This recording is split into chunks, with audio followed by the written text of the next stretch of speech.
Hello and welcome to Scrapping on the Fly. My name is Kristen and I am here with July the 4th, so happy 4th of July, off the board with Pineapple Papers, which is a hop started by Crystal Barrett with Pineapple Papers. And today I have pulled this pin off my Pinterest board and I thought that I would use scraps. But then after I picked my picture, I made a different choice. So I have a 4x4 of my daughter scrapbooking at the beach, and then a little 2x2 of the layout she completed. And she's not a scrapbooker, but I am thrilled. So I decided to use the whimsical paper pad, and I just have this little 6x6 paper pad, and this is by Pink Paisley. And then I also have the thickers. And then I pulled this photo play, crafting with my Nomies. I don't end up using anything from there just because I had enough from the collection, the whimsical collection. So I have my papers, my ephemera, these pictures, and this pin. So let's see how this goes. So the first thing I did was get out my 6x6 paper pad, and there are some great papers in here. But I also hate wasting, and I love using branding strips. So I pulled a couple of the branding strips off, and I trimmed them just shy of where they're perforated. And I know there are holes, and I'm going to take care of that. So a couple of these have been cut into, so officially I am using up some scrap. I don't use any of these papers completely, but I am using scraps, and that is my goal for 2022, is to use a scrap on every layout. I do not make you watch me cut. I go through and cut some of the branding strips off. Sometimes I just cut a sliver or a slice of one of the papers. Just depends. I want a mix of color and white base. I don't get enough color and go back and have to cut some more, but I get started with that pile that you see right there. Now, I know that the little strips are going to start up at the top left and go down, so I put some double-sided adhesive over there because I feel like this is the easiest way. And so then I end up turning it so I know that it's getting lined up and it's not going to go totally cockeyed. Because I'm pretty good at making things go cockeyed. And I just start by altering like the white base, even with pattern, and then a darker color or a paper that's more patterned. So, and I pretty much stick to that throughout this entire little lineup. And I'm just going a little bit further over. Now in the sketch, I notice they kind of go back and forth, and I do a little bit of that, but that's mostly because I needed to make sure I covered up that double-sided tape. But I do love the way this turned out. I love these colors. I love these patterns. I'm super, super happy with this layout, you all. And it only took me, I think it was under 40 minutes to do this complete layout. And if I had already just had branding strips cut, then it wouldn't have been a big deal. But that's okay. It would have been even less time. So I get some tape and I'm just going to start adhesing the little pieces. I don't want all that flapping, but I don't make you watch that either because I bet you all know how to tape. So I get these two little cut aparts and these two pieces of paper, and that stripe is a little bit of a scrap because I've already pulled a strip off of that. And I'm going to use this to mat my pictures. And I'm going to go ahead and double mat them. Actually, I just mat one with the stripey, and then I mat it with that ombre pink. And I turn it sideways so it's kind of going pink on the left to the lighter light color pink on the right. Just because I want to make sure that I've got that pink on the left side of the picture, because that's where most of it's going to show that on that the little white strips. So I wanted it to be darker over there. And I knew that the picture would most likely come over far enough to where that light pink would be on the blue where the paper, the background paper is.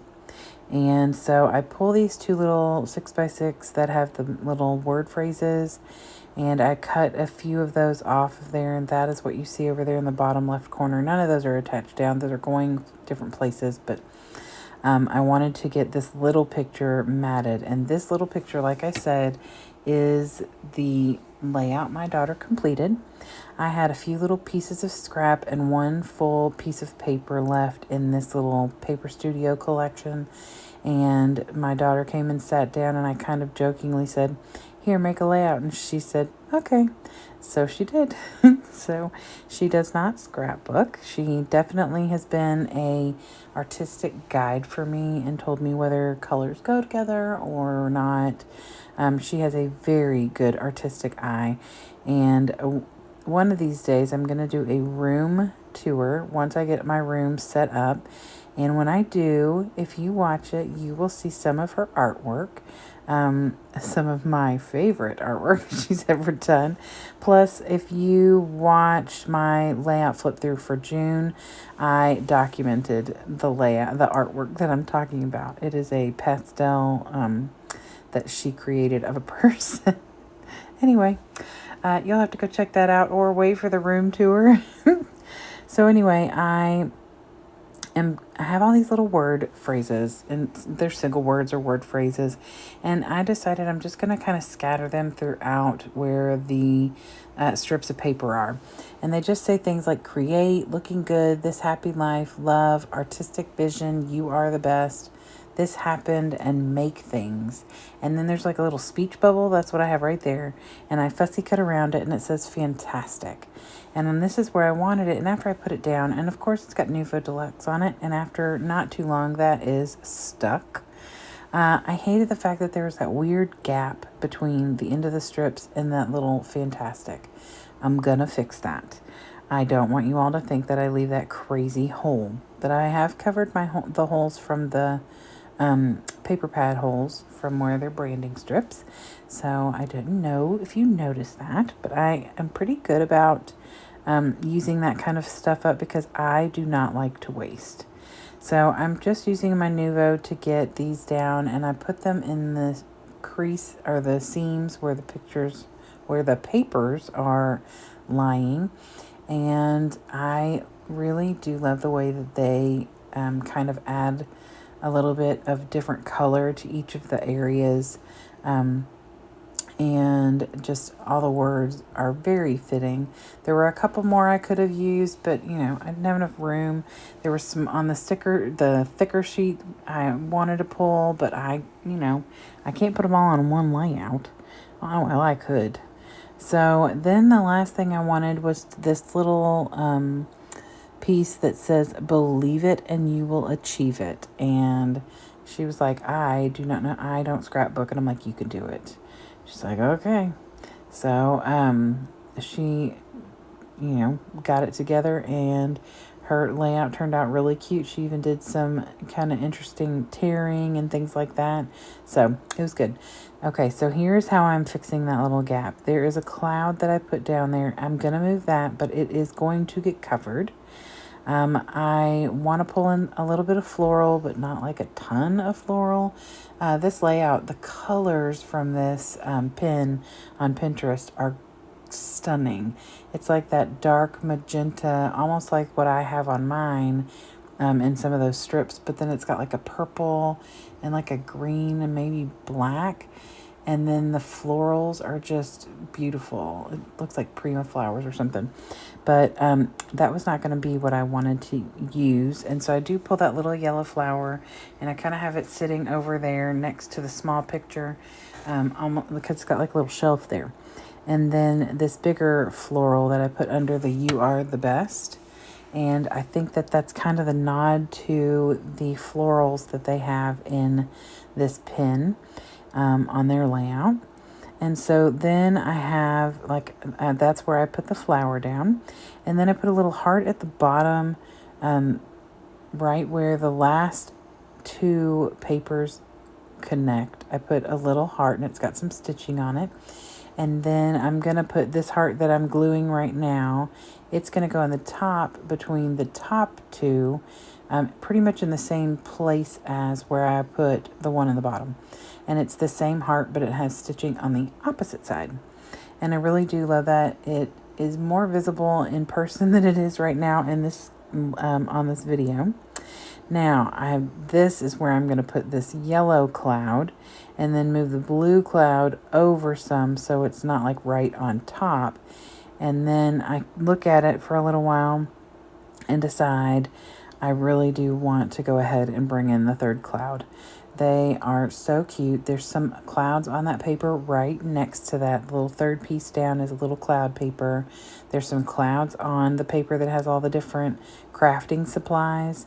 And so I just felt like it would be silly to leave one cloud in this collection and not use it. So I put it on there, and I really, really, really do love it. So here is the pin that I pulled again. Like I said, it's from a blog called ideasforscrapbookers.blogspot.com. And it was a lot of fun to create this layout. And I hope that you all will follow along with all the creatives who are hopping along on this off the board with pineapple papers. It is so much fun. I've never done this before, and so now I'm on day 4, and I am having such a blast documenting whatever pictures I just randomly pull out and whatever pin I spin down to on my Pinterest board. So it has been super fun. So I hope you all will come back again to see me for July the 6th. Nope, July the 5th. Let's not skip a day. Tomorrow's going to be an awesome day in our household. We've got some big stuff happening. So I hope that you all have a fantastic day. And like I said, I hope I see you tomorrow. Happy scrapping.